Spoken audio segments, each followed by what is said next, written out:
We're just about to greet our next speaker, Yuriy Koziy, manager partner at Agile Drive, executive Agile coach.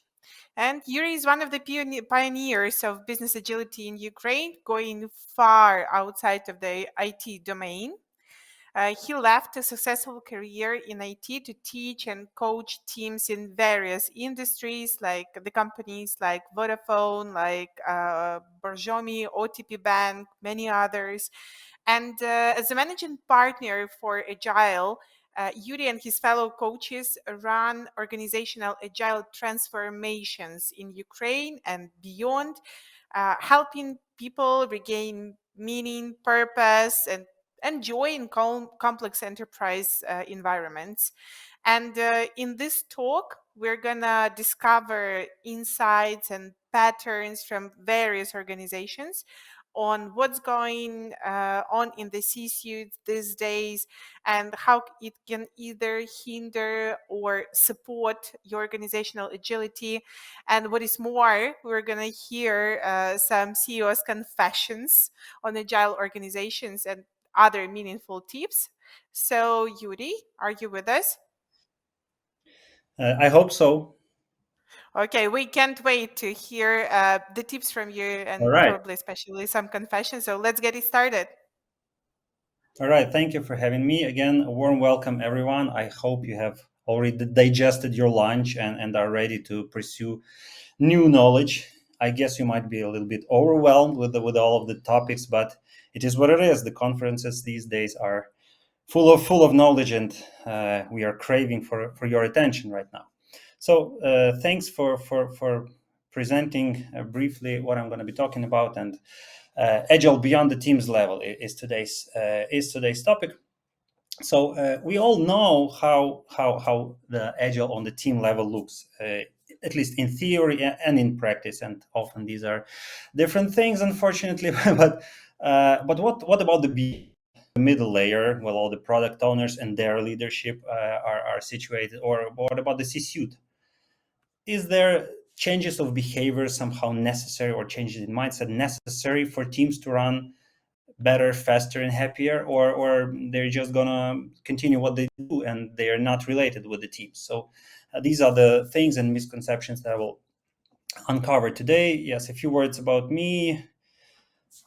Despite I'm looking much younger than my age, so I spent around 18 years in IT and consulting combined, and I facilitated with my team around 20 or more agile transformations, and I worked with 30 plus executive teams in 8 countries, from Kazakhstan to Dubai. So here's a brief overview of my team. Getting back to the topic, I want to start from a personal story. Yes, I will present in Miro today, so please be ready for such screen moves today. So I want to start with a personal story that I guess many of you might resonate with me.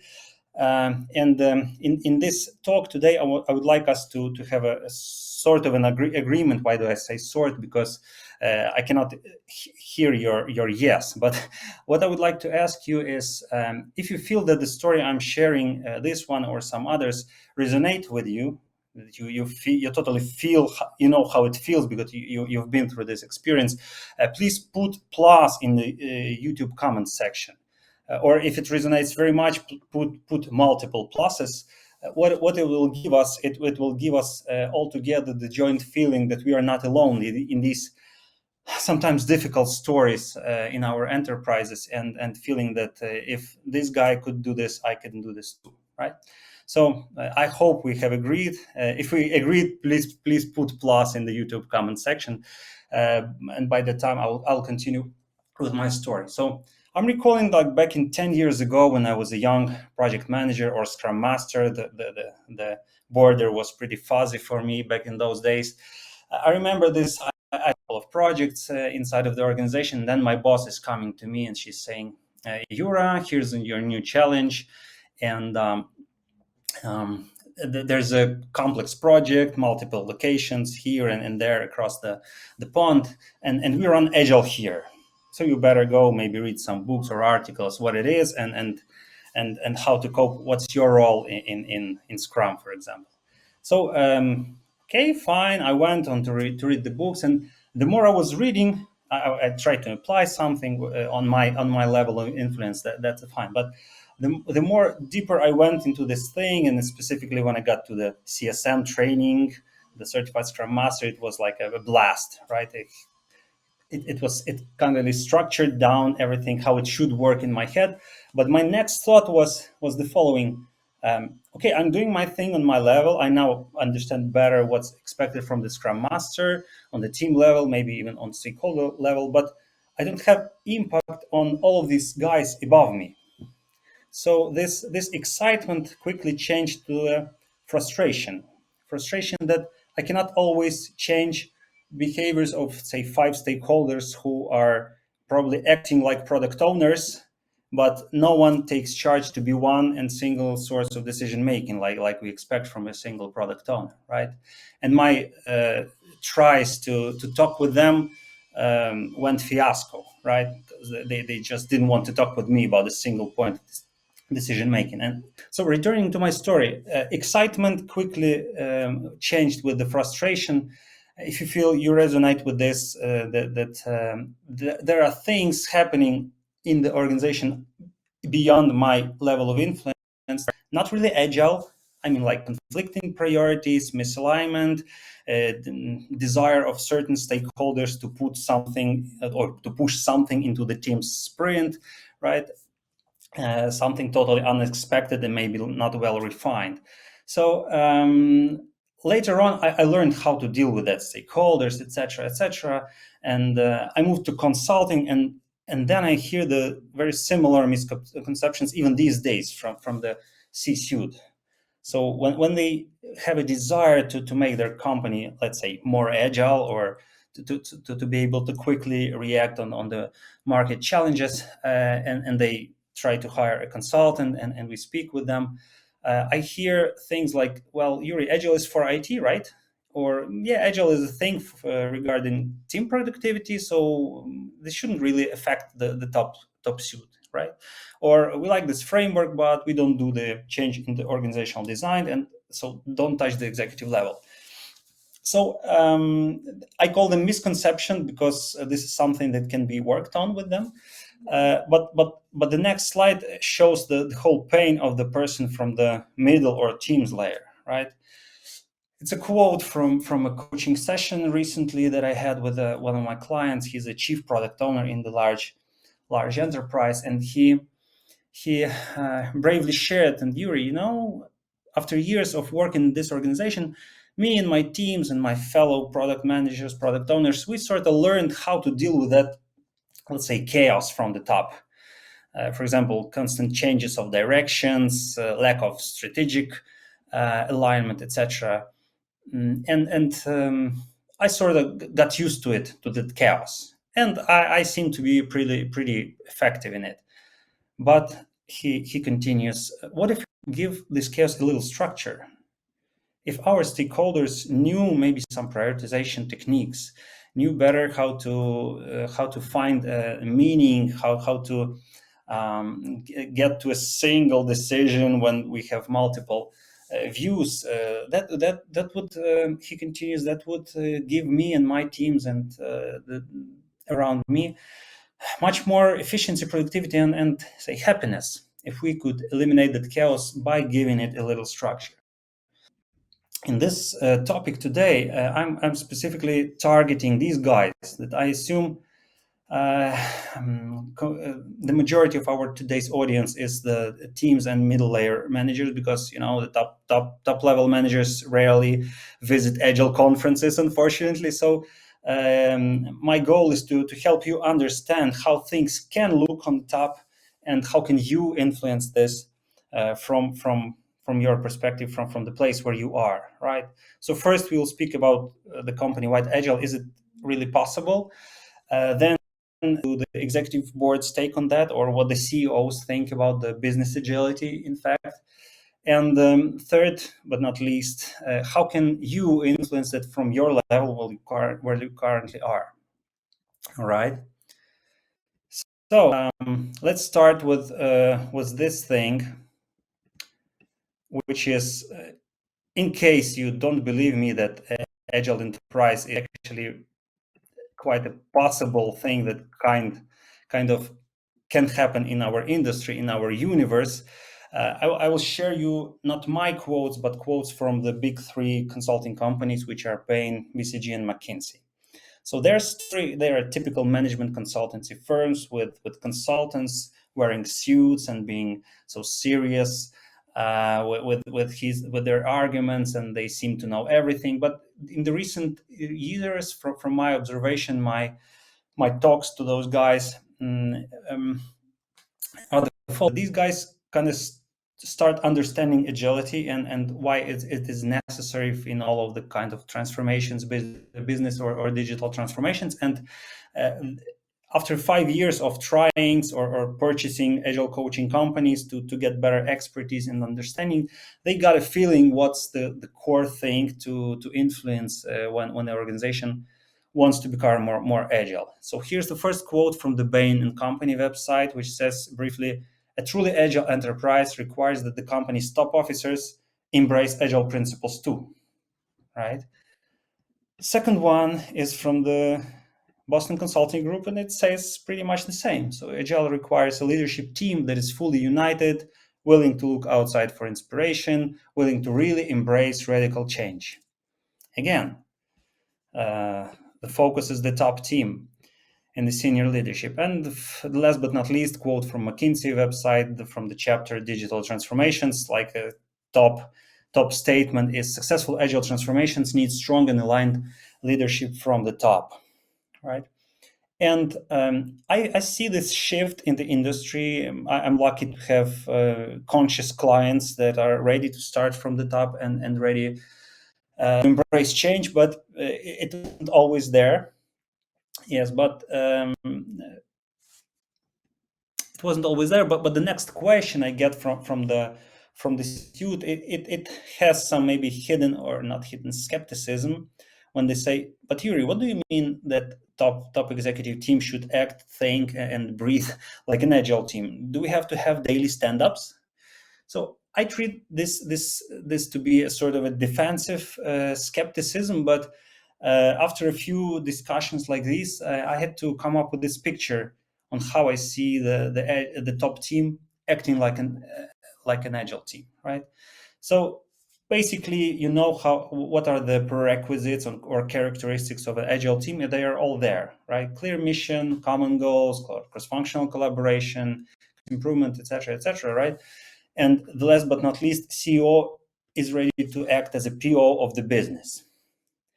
But when you think about the company you're working on, about that top business layer, how often do you see them acting like this, right? It's a rhetorical question, but the last but not least, when I'm again the host promised you some confessions of the CEO, and I'm recalling when I was talking about this model with one of the CEOs of the company with, I guess, 600 employees, not very big, let's say middle size enterprise. He said, when I shared agile principles and values, he said, it struck him. He said, well, Yuri, when I was starting my company from 0 to 50 people, I wouldn't achieve what I have if we don't follow these things. They look obvious to me as a business owner. But then after we started scaling and adding some more layers into our structure, something has changed. And he adds with a long sigh, like, I can surely say, he says, that today, most likely, we are not following those, we're not following those principles. And it gives him some hint on what he wants to change in his organization, and specifically on the top. So listening to looking at this picture, you see the CEO probably here, I don't know, as a CEO of the business, and you see some components or characteristics of a well-functioning agile team, and you can imagine at least partially how can a top team look like this, not only during one day strategic offsite once per year, but rather in their daily routine. But one component is missing here. It is the Scrum Master, right? Because it's a common role for establishing many of the things that are mentioned here. For example, if the CEO is the product owner of the business, he owns the vision. He spends a lot of time with his team. He ensures they have common, transparent goals, that they are aligned in whatever format, OKR, KPI, whatever, right? But things like cross-functional collaboration, getting together or sitting together, continuous improvements, a data-driven component to decision making, they're in fact in normal agile team, they are the Scrum Master responsibilities, right? And how many top teams do you know that have a Scrum Master in it? I cannot recall one even, but and probably I suggest you to treat this image as a to be state, as sort of a inspiration, right? And if you're a part of a management team, think what can you take from here as a top priority thing. But to prove that these companies exist, I've collected a few stories for you from the real world companies that have Ukrainian origin or they are situated in Ukraine, and let me share how this agility works for them, because their CEOs clearly understand that they, as the CEOs, are not the experts in the whole world in all of the topics. They honor the diversity of the team, and they realize that they need to have some other angle, maybe external angle of view, maybe from external consultant, coach, or mentor. And why I've chosen those companies, because they actually they stand out in the whole world, not only in Ukraine, as the companies with exceptional culture and with the results, right? So we start with MacPo, which are the authors of the Clean My Mac applications that I don't know. I have my Mac, and I guess many of you use this tool for cleaning your Mac, actually, from unnecessary data memory, etc. So what is the Mac?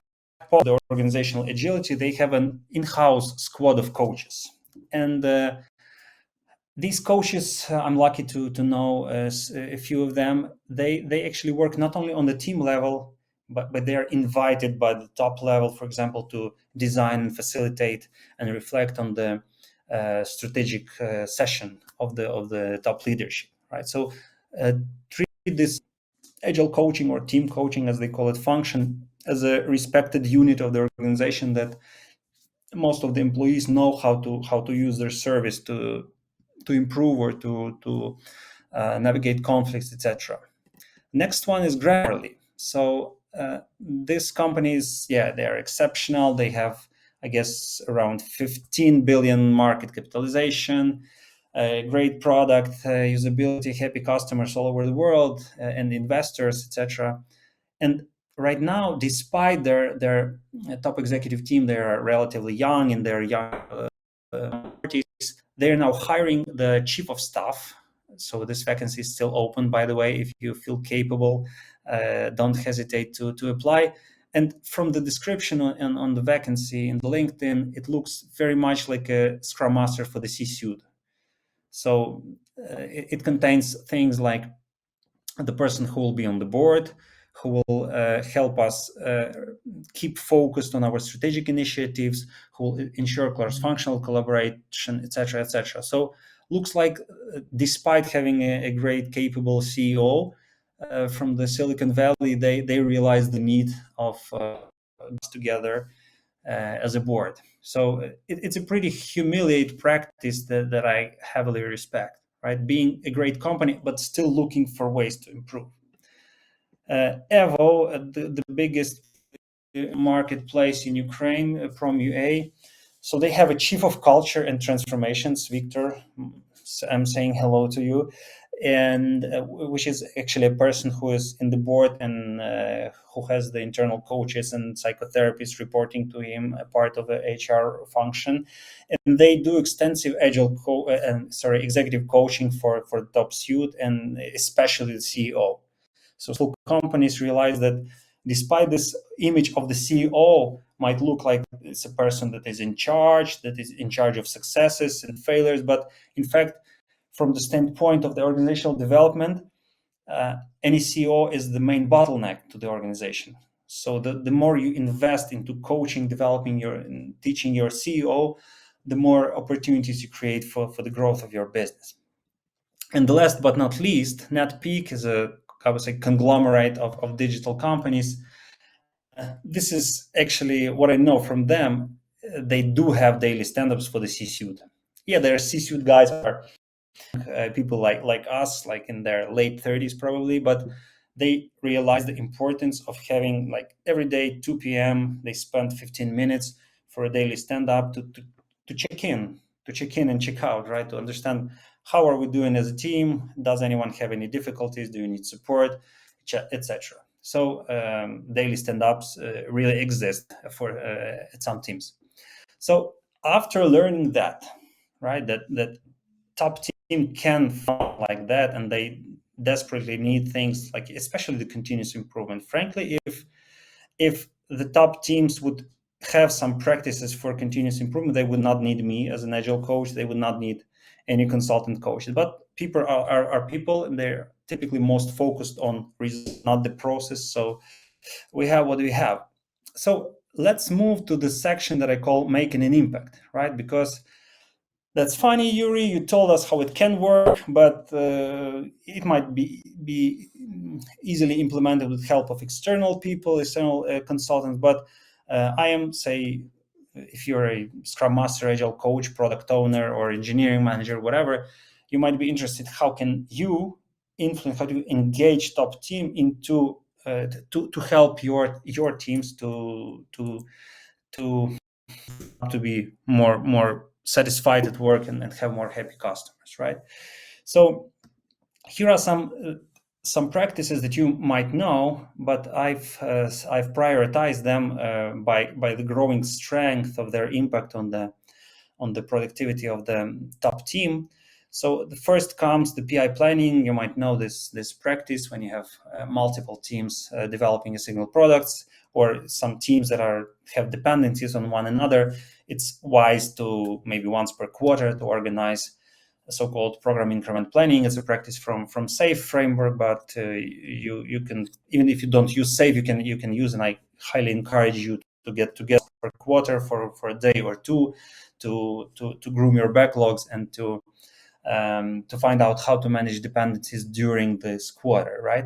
So, and I hope that you're inviting the C-suite there. If you're doing this already, please put plus in the comment section. If you're not doing, please think of this. And if you're already doing, think gradually about the next practice, which is the QBR, so-called quarterly business review. So I found it very beneficial when the top team is gathered at least once per quarter themselves, people or 15 people, whatever. This is an average size of top teams in the enterprises. So I highly encourage them to run these events for at least one day, preferably offsite. I mean, out of the office, and to have it as a sort of a demo, retro, and planning. For example, to review what we have done, what we achieved as a company, of course, powered by the data, then make some retrospective on our collaboration or maybe some organizational impediments that we got from the teams. How do we solve them? And then plan for the next quarter. It might sound as an obvious practice that I believe that many product teams are doing, but as I'm looking on majority of enterprises, this quarterly get-togethers are not very common. And while I was interviewing once a head of the sort of conservative function like procurement of a big enterprise, she told me, Yuri, getting together once per quarter, I don't think it's a question for top managers. For us, once per year is fine. So I tried to disagree with some discussion. Finally, we got to this quarterly rhythm of their functioning. But here and there, again, I hear those skeptical comments about For example, another top team is when I encouraged them to get together for one day, they said our longest strategic offsite for all like 10 or 15 years of us being together as a team, the longest meeting that we had was 3 hours. When it's enough for us to speak about strategy 3 hours per, say, once couple of years, which is obviously not enough in a viewpoint as a consultant. So I realized they're not 2 day sessions. So we with one day, and after all, the CEO texted me, "Well, Yuri, it was we really needed that conversation. Thank you for pushing us there." So people really need much more collaboration, much more communication. I mean, live communication, what can be considered live these days, but they need this. They need quarterly meetups. They need at least annual strategic offsites, and they need executive team coaching, which I consider to be the most strong practice, because typically executive coach has this executive member not just cope with like hard things like hard skills like prioritization and portfolio management, etc., and goal setting, but rather we as executive coach, we look at as a personality as a whole, and more often than not we're touching topics like personal satisfaction from the job, of resourcefulness or energy at work, how personal life is connected to the professional life, and typically this practice helps them be more successful, less stressed, more focused on what's expected for them to be successful in their role. And to finish this slide, so my main point here is if you're doing point number one, try to look how to do. I'll tell you later how to think and engage your topic executive for one step further for the much more strong practice, right? And to finish this slide, I want to share a story from another group supervision, where one of the agile coaches, enterprise agile coaches, shared his case. So I'm not naming him or his company, and he said, "Well, from my role, that so much can be changed in our company, especially on top, like strategy. We might be more competitive, more ambitious. We can change here and there."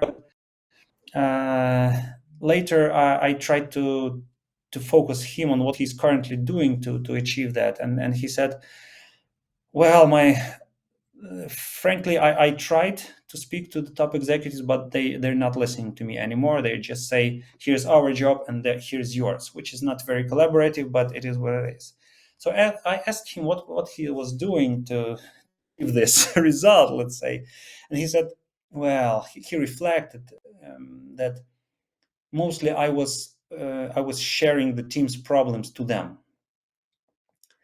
And then we tried to look at his situation not from the frame of problem, but the frame of the solution. And he quickly realized that showing to my top management the problems of my teams is actually my responsibility, right? But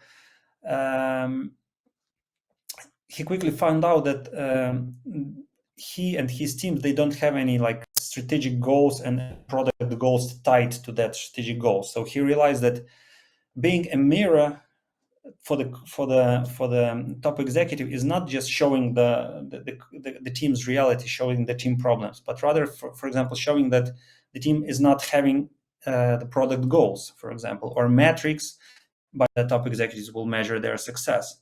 So he came up from that supervision session with the intention to speak with the top executives about the goals, about the metrics for the team, and he looked much more exciting with that idea rather with showing problems for the second or third time.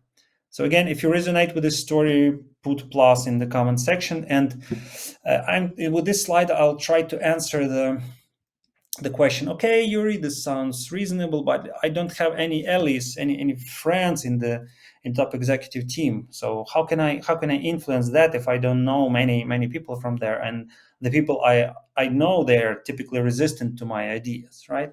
So this model, which is called actors of change, it is widely used in in political studies, it's called the movable middle, and the idea is in any team, for example, let's say board minus one and the board, you have promoters of change or promoters of some new disruptive ideas, and of course you have opponents.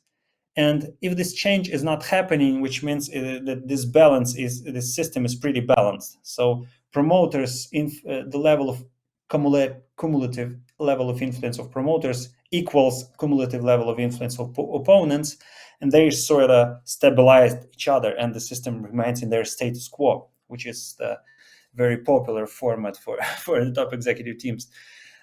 But we also have this movable middle, right? So the movable middle, there are people that are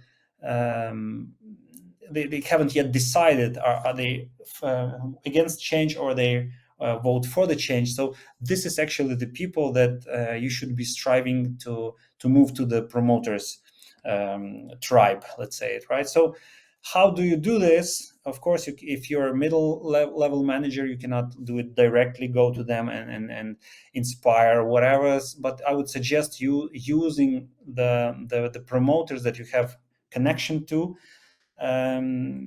using them to get people from the movable middle to vote for the change. So do this maybe during lunch, maybe during some informal get-togethers, or maybe during some formal sessions, and shift the balance towards the change. And coming to the resume of my today's speech, I would like to suggest another model that you might find helpful, which is, so how do I, okay, Yuri, fine, a few models, okay, but how do I actually make an impact? So here's a simple model: demonstrate results, build alliances, and promote stronger organizational change or stronger practices into life. And it's in cycle, okay? So how do you read this model? So first of all, before initiating any change on the organization or on the level beyond you, I would suggest that you do demonstrate results in this level of, I would say, misalignment, whatever, chaos that you have. So because only this way you will fully understand the system, and you gain trust from the stakeholders. So because they typically trust people who demonstrate results, right?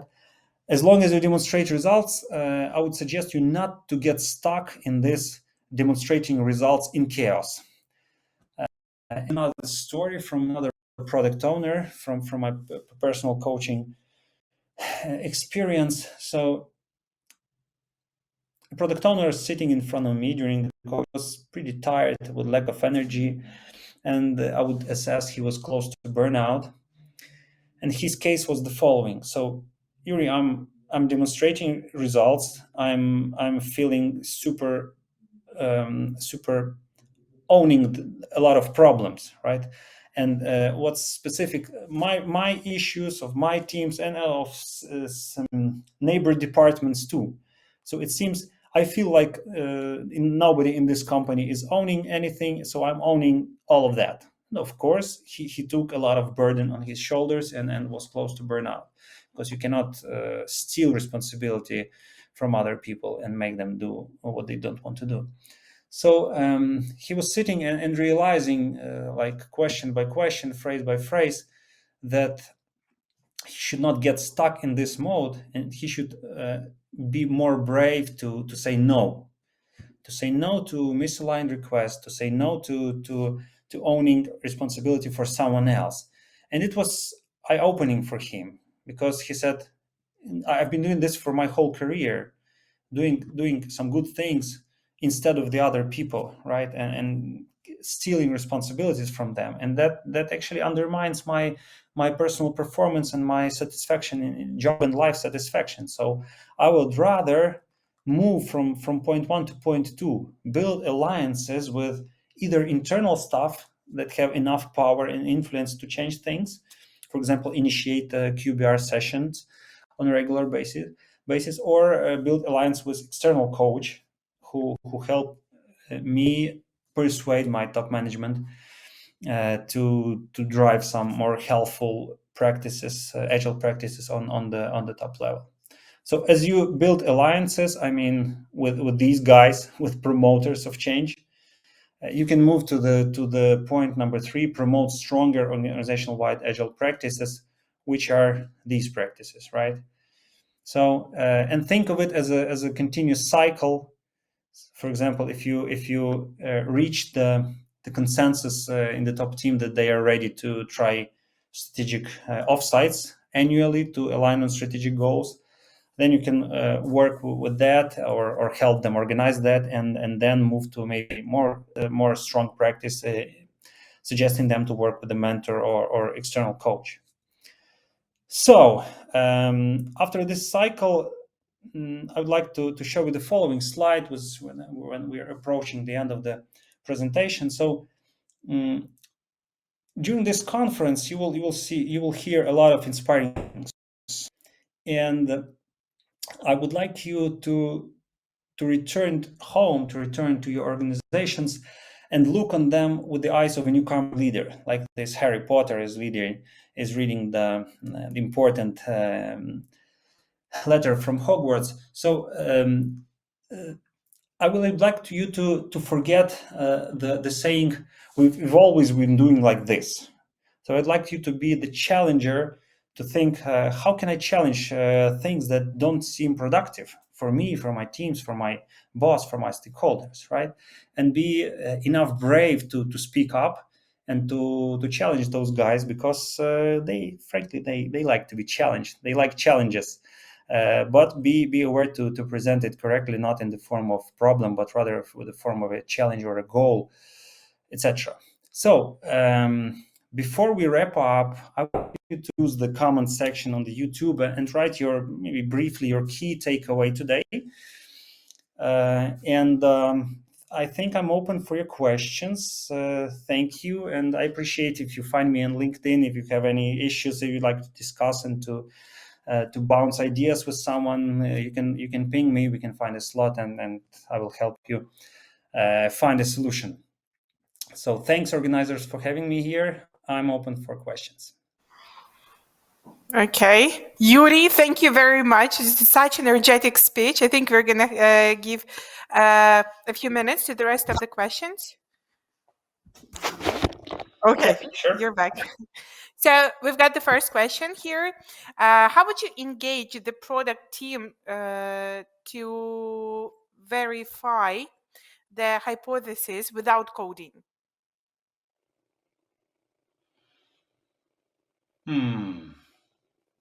I'm struggling to connect this question to my speech because Okay, I we're wasn't trying saying to distract anything. you from the main topic. Okay, well, that's just a question from the speakers. Let's give them time. Maybe they want to paraphrase. But okay, let's switch to the next one. I think all the Okay. viewers really interested in your personal experience, right? And because the motivation can be different, every person differs. So, what is your main motivation? Just a few words. Again, a personal story. So I remember my first coaching session as a client. So I went to a coach, and I was, I don't know how many of you have this experience in your biography, but it was mind blowing. A person really not really knowing my case, just giving me questions, a lot of insights, and desire to go and fix them. Recalling my initial request was, I want to become the CEO of the huge company that I'm working in order to be able to influence processes, etc., etc. But of course, a good coach is verifying your request and help you find the real underlying needs in this. And later, after the session, I asked her. Her name is Allah. I asked her, so you do coaching for a living? You do trainings? Is it a viable business model? Whatever. And she said, well, Yuriy, to be honest, it's the worst business model that could ever exist. I said, why? She said, first of all, I have to be always improving myself and doing all inspiring talks and travel around the country and beyond to inspire other people. But at all of that, I need some partners around me. I need some team. I need some fellow coaches to have this feeling of support, continuous, constant learning from each other, etc. And she said, my experience is that I'm taking a new coach. I'm working with him or her. They learn from me and then they go from me. They leave me, and I have to start from scratch, and which means my business model is not that really scalable, right? And I remember this conversation. It was another like wow moment. So such a uh, she, and she is a successful, maybe one of the most successful executive coaches here in Ukraine, and she still cannot find this working business model that allows her somehow to go to the pension and do nothing, you know. So and I took it as a challenge, and I put this idea into my personal, say, backlog, maybe somewhere in the on the bottom of my backlog, and then just gave it a thought. And in a few years, I left the IT company to start a similar company, the training, coaching, and consulting. And I must admit that it's a pretty tough business model to scale, but it is the challenge that is motivating me to go beyond, to find new clients, to do successful projects with them.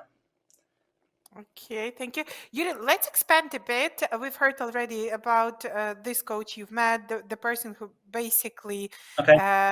made you aware of the business, of the business model itself. Mhm. Is there anyone who you could call agile guru?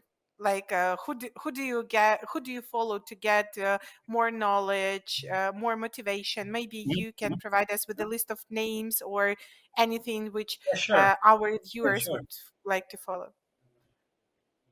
Yeah, so I'm eating my own dog food. Means if I'm encouraging my clients to work with coaches, I every coach needs a coach, right? So I have multiple mentor coaches in Ukraine and beyond. So Alla that I mentioned, Alla Zadniprovska, she's an executive coach. She's my mentor in actually the executive coaching.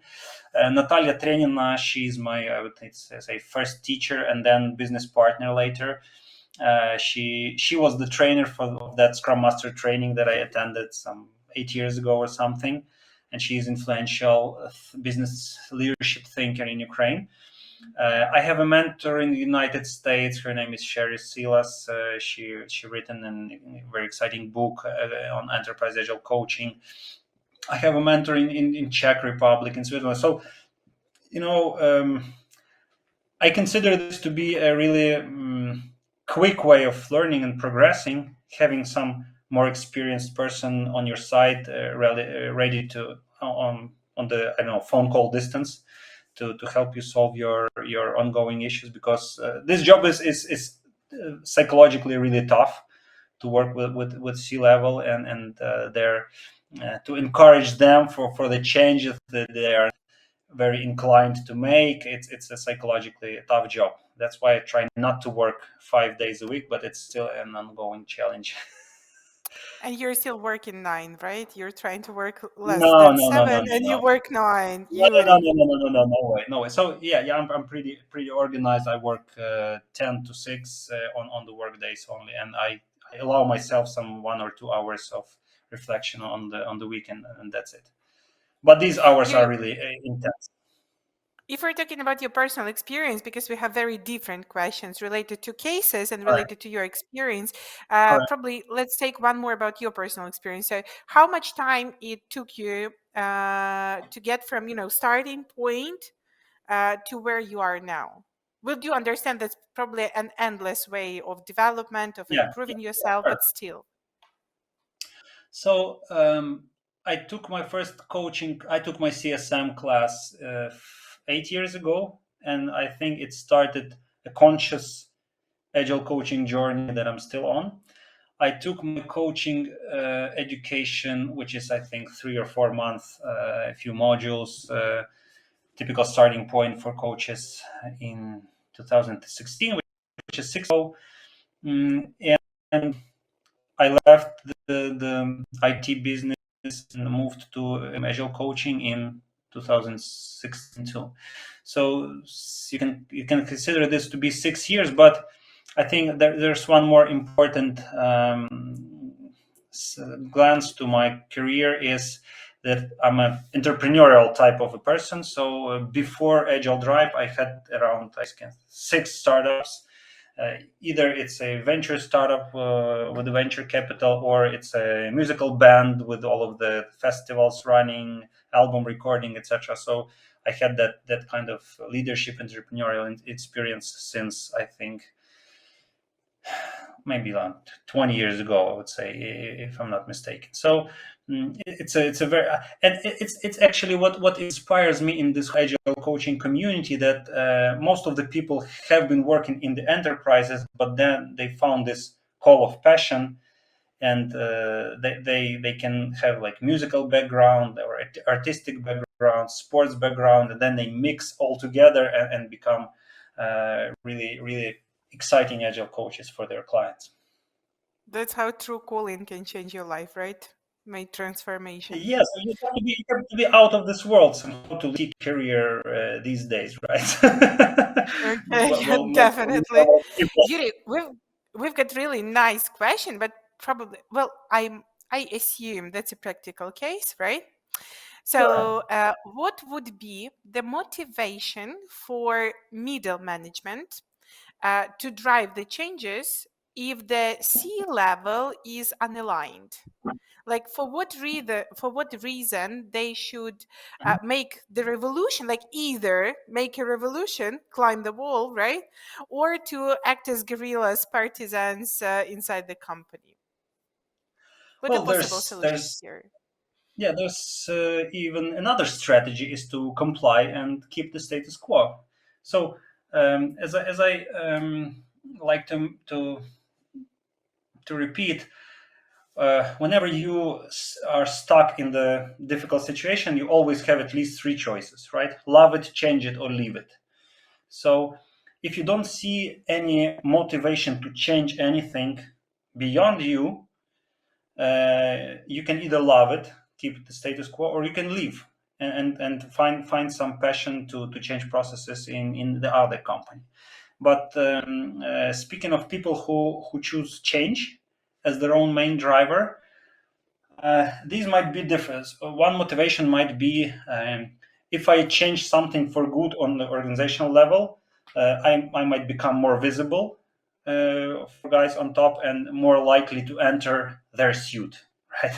So I would say career might be one of the motivations. Another motivator that I've seen in such people, they are just true change makers in the probably one of their internal values is challenge or change, and they just cannot sit tight when they see something goes wrong, and they realize. I heard it from one enterprise agile coaches. She says, Yuri, I know that my typical life cycle in the enterprise is one, maybe maximum 1.5 years, because I really go and kick their ass, and they start hating me. They change, but they make my life difficult, and I have to leave, right? And she left, by the way, recently from her recent job. So these are the people they like the challenge. They like to be kicked off. They are fine with that. They are motivated by the results of the change. Money, I think so. So typically, when people in large organizations are motivated by money, they choose more of a stable, more rational path of career building, like step by step, title by title. While changers are, I like to characterize them, are the people who are taking the fire ladder, which is more risky, but potentially more rewarding, and definitely less crowded, right? So it was my main motivation. So again, whenever it has more risk, it's always less crowded. So if you are naturally by this path, you will choose it. I'm answering the question right, or maybe the author can give some more That's up to details. But you. I don't think there's right or wrong answers. I think you may just, clarify the path, and definitely I will be more. I will be. I'll take some time to think about less crowded spaces in my life as well. Thank you. so during Uh, Italians, if you leave Sorry. the company in Italians, please don't. If you leave the company in Italians, please don't blame me. Well, what can I say, Yuri? There's only one thing that I can say. Uh, Correct me if I'm wrong, but happy birthday. Yes, yesterday was my birthday. Thank you very much. Yuri, happy belated birthday, right? We're grateful you're celebrating this with us during the event. That was a pleasure having you today, and we hope to keep in touch with you and to learn from you more. Thank you. Thank you. Best See of ya. luck.